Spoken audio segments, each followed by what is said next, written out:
Hello guys, nagbabalik na naman tayo sa ating channel para gumawa na naman ng panibagong poster team. So ayan, since marami ang nag-PPM at nagko-comment sa ating Facebook page, TikTok page, at saka sa ating YouTube account sa topic na ito, so ito gagawa na natin. Bali, ang topic na hinihingi nila is about science and technology, no? So hindi ko na napahihirapan, no? Bali, gagamit lang ako ng iba't ibang simbolo na pwede mong ilagay dun sa poster na gagawin mo. Hindi ko na komplikado yung topic at hindi naman sila totally nagbibigay ng topic na gagawin. So, bali, hinihingi lang nila is idea about science and technology. So, ito nga, gagawa na natin yan. Umpisahan na natin. Let's go! At yun nga, no, sisimulan na natin kaagad sa pagkukulay kasi nag-corrupt yung video natin sa to say kung paano natin ginawa ng outline. Kaya ayan, sige, pagkukulay na lang. Pabibilisin na lang natin at saka i-explain natin kung ano yung mga nakapaloob dito sa poster na ginawa natin. So ayan, makikita nyo naman sa kabilang side, sa left side, ayan, makikita nyo yung mga modern technology na ginagamit ng bawat individual sa panahon ngayon, no? So may mga cellphone, computer, laptop, tapos yung mga Androids, ayan, iOS. Siyempre, meron din tayo simbolismo ng mga gear na sumisimbolo sa paggawa at saka pagpapaunlad ng iba't ibang teknolohiya. So, ayan, ako kikita nyo naman, ayan yung mga bagay na nakakatulong at nakakapagpabilis sa mga ginagawa ng tao sa panahon ngayon. So, kinulayan ko lang siya ng mga color blue. So, sa other side is color blue. Then, sa kabilang side naman is mamaya ipapakita ko kung ano ang gagamitin natin kulay na madalas na ginagamit sa science o siyensya. So, ayan, mabilis ang kulay lang yan. Makikita nyo naman, no? So guys, may makikita rin pala kayong arrow sign, no, na pataas, no. So ayan, ay tumutukoy sa pag-unlad o sa mataas na progreso ng teknolohiya na meron dito sa bansa at hindi lang sa bansa at makikita rin at mararanasan din sa buong mundo.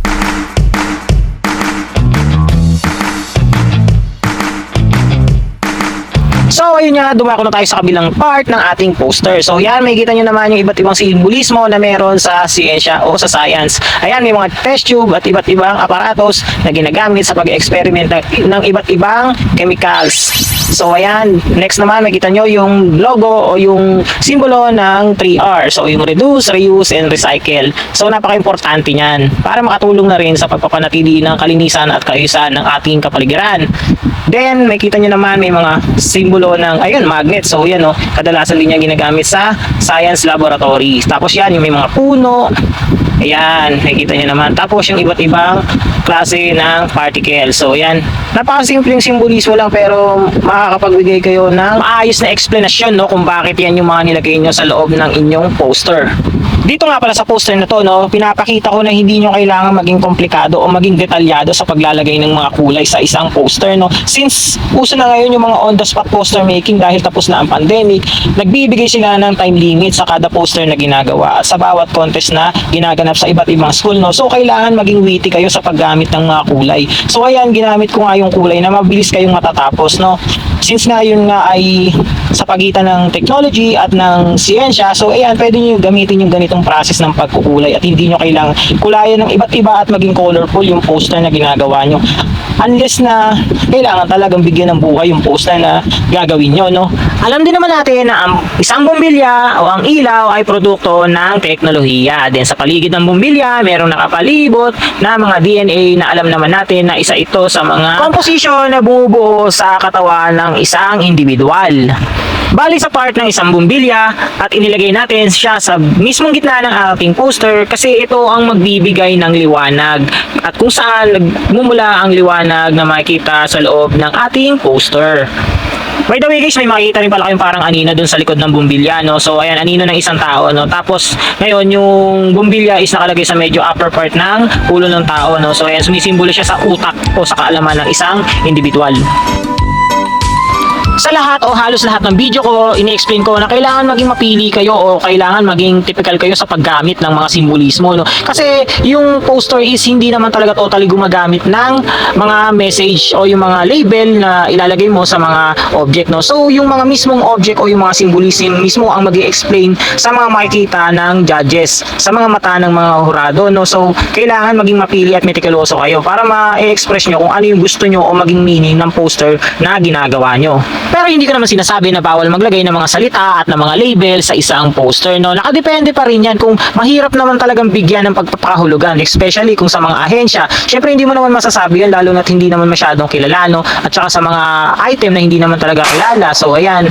Then syempre, nakadepende pa rin sa poster making contest na sasalihan mo. Kung bawal ang mga label at salita, malamang sa malamang hindi talaga pwedeng gumamit. Pero hindi ko sinasabi na bawal gumamit ng mga salita at label sa isang poster. Lagi niyo yan tatandaan, guys.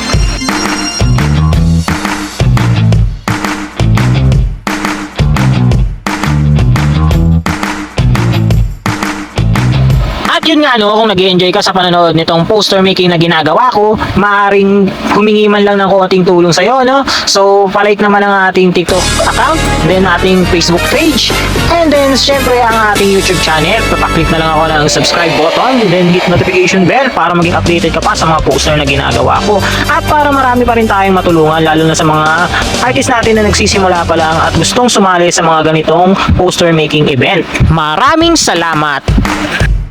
Wow.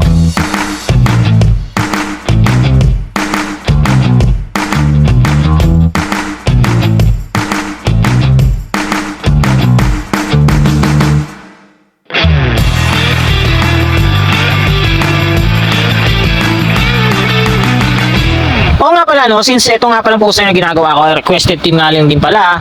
So, pwede kayong mag-PM at mag-comment sa ating mga post, no, kung ano pa ang magandang team na gagawa nating poster, at malamang sa malamang gagawa ko yan since marami na rin tayong oras para gumawa ng mga poster content. So, ayan lang, hintayin ko yung mga comment nyo.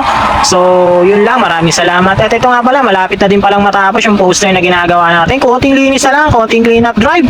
Let's go! At malapit na. Ito na, ipapakita na natin. Kasi, background na lang ang nilalagay natin. So, ano pang hinihintay natin? Ipakita na natin ang ating finished product. Let's go!